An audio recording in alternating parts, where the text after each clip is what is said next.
అరే మమ్మీ, నీ పెద్ద కొడుకు నీకి గల్లీ చివర షాప్ అంటే గుర్తుపట్టది. అదే నన్ను అయితే మన గల్లీ కౌన్సిలర్ కూడా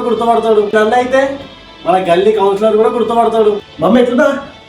ఏ జాబులు మనకు సెట్ కావమ్మా.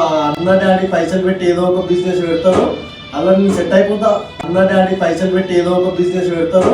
అలా నేను సెట్ అయిపోతా. అరే మమ్మీ, డాడీ అన్న ఇద్దరు జాబ్కి వెళ్తారు. నీకేదన్నా అవసరం వచ్చినా, నీకేదన్నా అయినా ఎవరు చూసుకోవాలి? అందుకే నేను ఇంట్లో ఉంటున్నా. నాకు జాబ్ రాక కాదు, I'm very responsible. I love you mummy.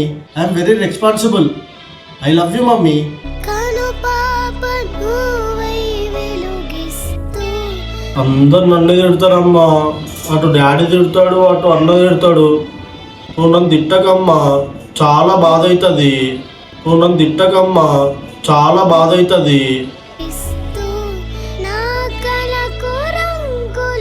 పోనీ అమ్మా.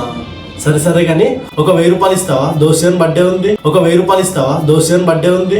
ఫస్ట్ చిన్న కొడుకు లెక్క బతకాలంటే సిగ్గు మొత్తం ఇసిపెట్టుకోవాలి. అయినా మన ఇంట్లో మనకి ఎందుకులే సిగ్గు.